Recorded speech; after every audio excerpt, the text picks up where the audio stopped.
Hey guys, so in today's video I'm going to be showing you how to do a fishtail braid. So I've done a side fishtail, but when you know how to do a fishtail braid you can incorporate it into many different styles. If you are however going to do this style, then I would recommend you have medium to long hair, just because you need it to kind of swoop across to one side and not fall out. But yeah, basically, if you'd like to know how to do a fishtail, then keep on watching. So then, to start off your fishtail braids, what you're going to do is you're going to want to brush your hair. I've got this massive brush. I actually got it from TK Maxx and it is my favourite brush of all time.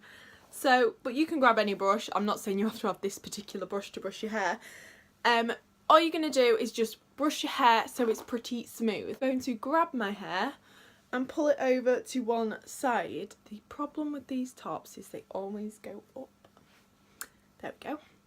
So pull all your hair to one side and just make sure it's still really smooth. Now I'm going to incorporate all my hair into this, but obviously you can just incorporate, like I said earlier, just the top section of your hair or anything like that. So to start off with a fishtail braid, all you're going to do is take the hair and split it into two equal sections. So I'm going to take my finger and roughly split it into two sections, and I've made sure these are quite equal. Now I'm going to do it from the side, so I'm going to be taking my pieces backwards, but you can do a fishtail braid forwards if you want, so you can just reverse the steps.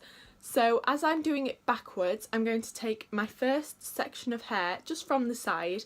I like to take, if I'm doing it on the side, from my fringe, so I just take that and bring it underneath, so behind the first strand, underneath, and then into the second one. Then you're just going to incorporate it into there, and then you're going to grab a section from the second piece without ripping your earring out, and you're going to take this behind the first piece and into the second piece. So as you can see, we've created kind of like a cross here. And then what we're going to do is repeat these steps, so it's really simple but a little bit time consuming. So again, I'm going to grab a section from the front, I'm going to bring it over and bring it into the second section, and I'll talk you through it again. So I'm going to grab a section from the bottom, bring it behind. So the smaller you do the sections, the more intricate the braid's going to look. But because my hair's so thick, it's going to take me forever. So I mix it up really. I just kind of use small sections and bigger sections. So you're basically passing strands of hair to each one. So I'm just crossing them over. And as you get down, you'll see earlier, your hands get into the correct positions. So it's much easier to do it. So you're going to bring a piece of hair from the back, bring it round and into the second section. You're going to take a piece from there, bring it behind and into the next section.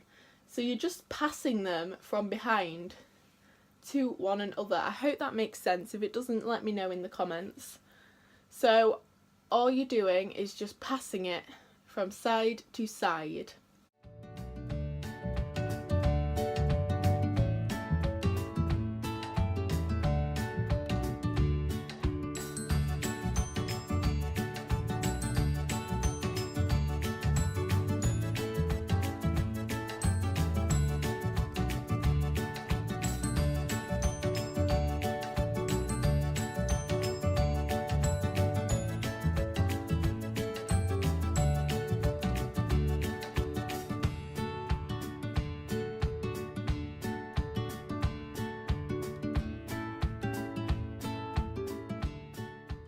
So I've completed this, and once I've gotten to the end, I like to leave a couple of inches just because I like the look of it at the end. So I'm just going to use a little thin elastic and put that around the bottom section. And then you can leave it like this. It's a really neat version of a fishtail. So this is it from the back. And then this is it from the front, so it's really neat, but I like to make it look a little bit more messy. So I like to pull at it to make it look thicker than it already is.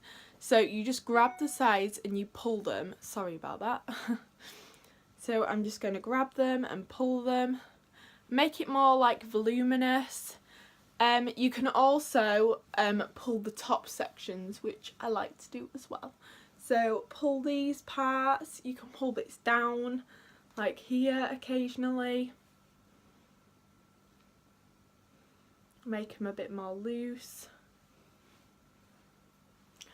to add to the fishtail. But basically that is how you do a fishtail. So yeah, so that is how I do a fishtail braid. Thank you so much for watching this video. If you liked it, then don't forget to give it a thumbs up and subscribe to my channel if you want to see any more. Oh, sorry. Also, if you didn't like this video, then you can dislike this video. It doesn't matter, it's just a rating. We're all good here. So thank you so much for watching it again, and I'll see you next week.